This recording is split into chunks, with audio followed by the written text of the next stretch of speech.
We got a text on Tuesday while we were on campus, from, actually it was voice notes from the supervisor, Joyce. I think that's the name I gave her. Yeah, from Joyce. Joyce sends us voice notes asking us to come in, but she doesn't say I'm asking. She's like, Anne is asking that you please come in to work on Thursday, even though it's a public holiday. She wants you guys to push some work.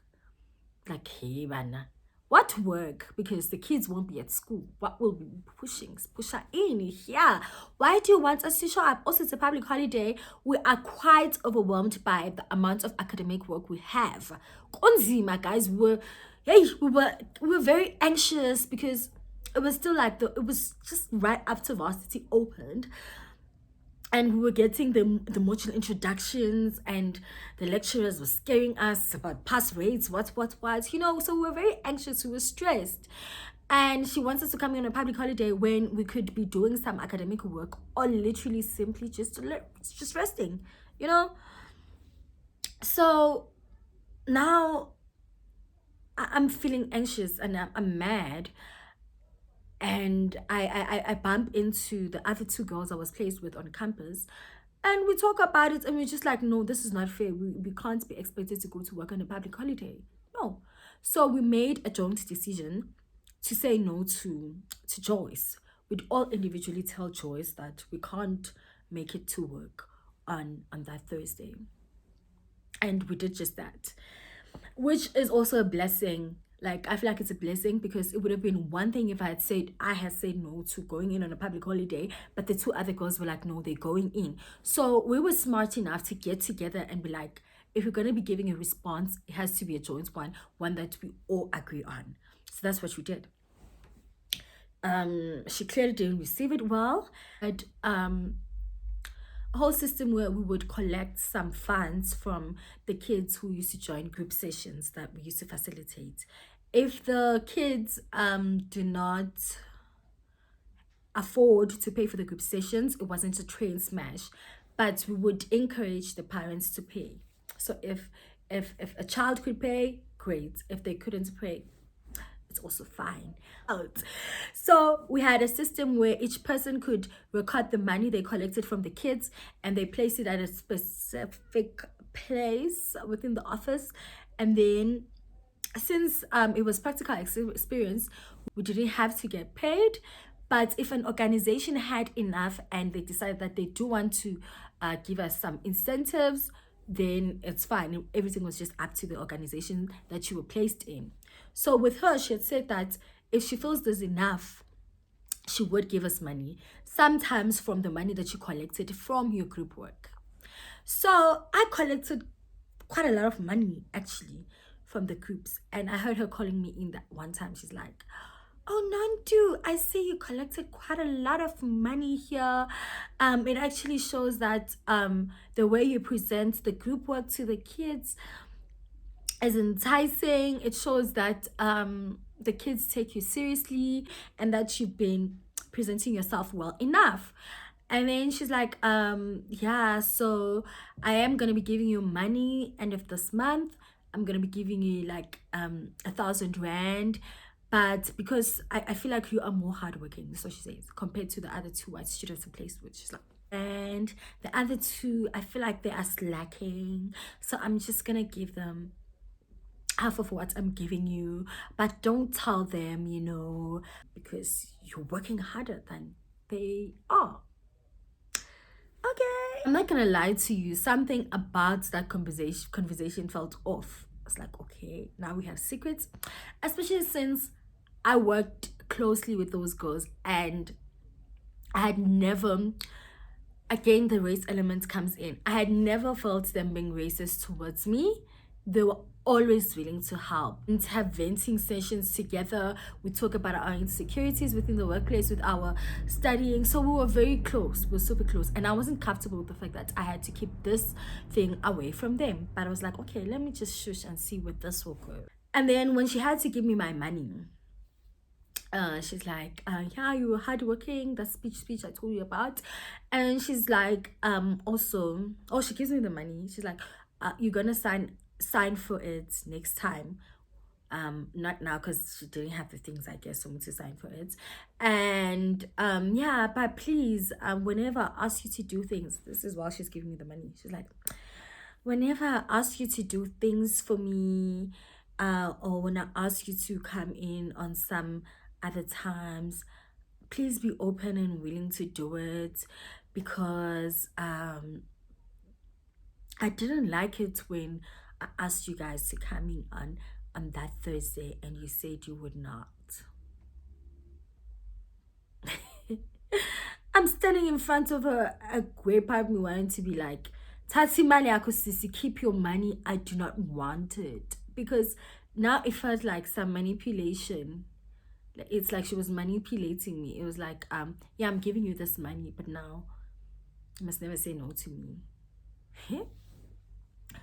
I took the money, guys, and I wasn't even happy about it. I took the money. I was so emotional when on my way back home. Super emotional. I was breaking. I called my sister. I called my mother. I told them about the money. I'm like, you know what? I'm not moneyed at this point. I don't have a lot of money, but like everything about this just feels off. A great part of me doesn't want to spend it. My sister's like, I boss, see, you've earned it. Yeah, well, spend it. So I went and I got myself. I remember I went to Burger King, but I only spent like 100 rand that day. It took me a while to fully like spend the whole amount, because a part of me was like, I need, and I'm not gonna allow you to buy me into being a certain way in your organization. So now it's the other Friday, because on Fridays the other two girls would come to the school I was working at. So they worked at the two schools. I only worked at one school. So that Friday they had come to sign off for the money that she had given us. So the other two girls going first too. She gives them their money, they sign on like the checkbook, and then it was my turn now. When I got there, she was talking to me. I don't know what she was saying, but I started looking at the other girls' things. And when I looked up, I saw that Aibo Agna half amounts there. She actually gave them the same amount that she gave me. And then when she saw that I saw the amounts that they were signing off for, she covered with her hand. And that's when I saw, was, oh, okay. Guys, actually, this is a game. So this is a game. Manipulation on 100. So she was kind of manipulating me into believing that I was the most hardworking, and she was very rewarding. And for that, I would then have to go the extra mile for her. If she asked me to do anything, she asked to come in on an extra day, if she asked me to take on extra work, I'd gladly do it, because hey, this person is kind to me. She gives me more than she gives the other two students. Oh, guys, I wasn't okay. That's when I started becoming sick. Oh, I wasn't okay. And when I say sick, I mean literally sick, guys. I was so stressed out. I was so uncomfortable about the situation. I felt miserable. I felt horrible. I didn't know. I just didn't understand. I couldn't fathom why a person would do that. Like, what's wrong with you, Anne? What game are you playing? Why are you playing that game? I just had all these questions, and oh, it was a lot. And it made me such an emotional person. The only thing I used to talk about was my horrible work experience. I'd cry all the time on my way back from work. I got home, I called my sister, I called my mother, I called my closest friends, and I was telling them, I told my boyfriend, like, I was just telling everyone I could tell at the time. Guys, also, I thought I was going crazy. A part of me was like, are you sure you really saw 1,000 and not 500 over there? Because I was like, why would she lie? Why would she do that? So I started doubting myself. And then this one time, something in me, because I used to like stay behind, like sometimes I'd be the last one to leave the office, or I'd be the first to arrive in the office. Remember, I was summoned to come in earlier than everyone else. So I started checking the whole of the office. I found the checkbook, but she had removed the pages. She had removed the pages, so I couldn't even confirm what I saw. But I was like, you know what? Why would my brain play games on me like that? I know what I saw. I started noticing that it wasn't just me who was getting picked on by this woman, or who was just uncomfortable by the working situation or working dynamics specifically experienced in the hands of Anne. So sometimes we'd have group supervision. So the three of us girls would have group supervision with our practice lecturer. And guys, I'm telling you, for the whole of that year, we were taking turns. It's either she did something nasty to this one. So during this one particular session, it's this one that's crying. Next time, it's the other one. There was a time when all three of us were crying because, excuse me, of the hell that we were going through in that place. It was, I don't know what to call it. There was just some toxicity about the work environment. There was some bullying. There was no room to say no to things that you know you are not capable of delivering to, because guys, at the end of the day, we were still students. And when we used to talk to the other students like from campus, guys, we had like the most hectic work schedule. The number of clients we used to see, the number of kids we were required to see in a week, and and if you did not deliver, or if you had to account, excuse me, you're supposed to see this amount of kids, how come you saw less than that? We used to have to account for that. Issues were getting way too intense. Schoolwork was it was a lot. It was a lot. I am not gonna lie to you. It was too much, and ngapha at work things were just overwhelming. It wouldn't just be the work itself. It was just not even so much about the work. Let me be honest. It was just the work environment, the culture and all of that. You'd hear some of the other co-workers talking about or mentioning some things in passing. It wouldn't necessarily be gossiping, but you just hear how they were unhappy or not pleased by certain things, or the way some things were going around. But they all also felt kind of helpless, if I should put it like that. There were no channels to communicate some grievances, and yeah, we would just have to suck it up, and that weighed heavily on me. I had a breakdown, or I started seeing a psychologist in May, because I could feel that I wasn't myself anymore. Before I even got to go see a psychologist, I went to the doctor with physical symptoms. I was sick. Like, I was sick, but also I was in a position where I couldn't afford to be sick. So I went to that doctor. I go to him and I'm telling him, I have pain here, I have pain, my body's aching, I have headaches, I have what. So I'm describing my symptoms, and I'm like, it's a Friday today. I need you to give me something that will be strong enough for me to allow me to sleep just tonight, because I had to get working again on Saturday and Sunday. I can't afford to not work on my work or my schoolwork. So please, just I'm gonna say recommend. Prescribe, yes. Just prescribe something strong for me, so that I can move on with this life thing. It's just like, oh, okay, I hear what you're describing, but I think those are just symptoms of stress. So what's going on in your life? What's happening? And then I started sharing what was happening in my life, and he was like, I'm not gonna give you something for the physical pain, because that won't solve anything. Yeah, we had a conversation, had a chat. I'm not gonna go into detail about that. And then he prescribed me, gave me a prescription for, these ones will calm you down, what. I was desperate. I wasn't coping. I wasn't okay. So I went for the prescription. And then I think, during that time also, because I started seeing a psychologist. I went for one session. And I think during that session, I was able to open up about a lot of the things that were going on where I was working. And one of the things that made me feel insecure as a black girl, first of all, as actually mostly as a black girl, I had so much stress and pressure to overperform, you know. And what was weird is that I was placed with well performing students. Like, I'm not gonna lie, those two girls were hardworking. Like, they were hard working.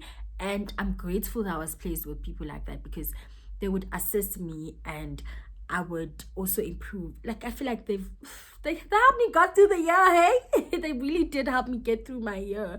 So that they were like A students. Both of them had been part of the Golden Key. So they were just hardworking. I mean, as a black person, being around this woman, Anne, I knew that I had to overperform to impress her. You know, so I had just like so much pressure, and it just weighed way too heavily on me. And I remember this one time having a conversation with the two other students, and they were just telling me that, you know what, girl is actually kind of racist. We're talking about not Joyce, man, I mean Anne. They're talking about Anne. Like, Anne is kind of racist, and I believe had said or implied some things in front of them, thinking she was comfortable enough because I'm speaking with my people. But they were brave enough to come back and tell me about it, but they didn't go into detail. I took a hard knock, I think was the first week into June. The first week into June is I couldn't, guys. I had never skipped work, but that weekend I couldn't get out of bed. I didn't bath, I think, for like 4 if not 5 days straight. I couldn't get out of bed. I couldn't eat. I wasn't eating. My room was a mess. I couldn't do anything. I was crying. The only thing I could do was cry. I was crying. I felt, I don't even want to describe it because it's gonna get me very emotional. So much that my mom came all the way from Mpumalanga, guys. She came all the way from Mpumalanga with my aunt and my cousin, and I'm very grateful. And they, I don't want to cry. But yeah, what I'm trying to highlight here is that things were so bad. My mom was trying to call me frequently as she could. She was sending motivation, but I was just in a very, very dark place. And she just came. She came on a random Monday. She went again with me to the doctor, and the doctor, but I still felt miserable. I still felt heavy, to the point that my mom at some point was just, because I wanted to drop out. I was like, I'm not gonna go back to school again. I can't do this anymore. Everything is too much. Oh, it was also around the time I had failed. Guys, first year, second year, third year, I had never repeated a module, never failed an exam. I'd never written a sub. I'm not gonna lie. Never. From first year. Come to my first year, I foiled an assignment. Yo. I was like Njani, and it felt like my whole world was over. I was going crazy.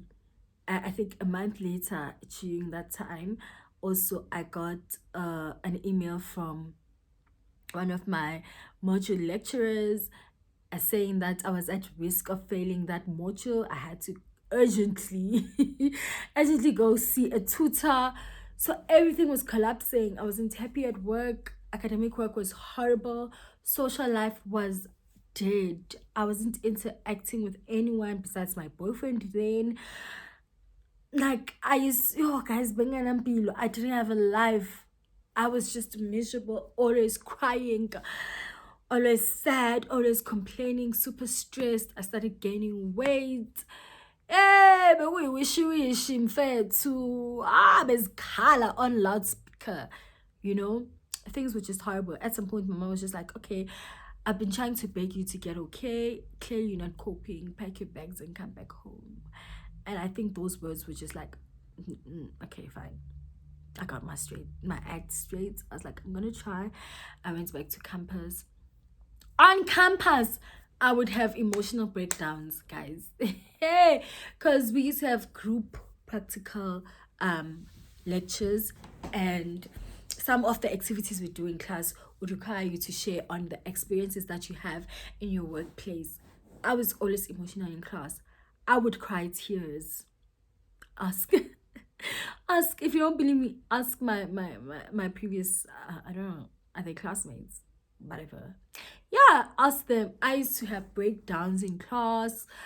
Or most of my supervision sessions with my practice lecturer involved tears. It was a mess, a mess, a mess.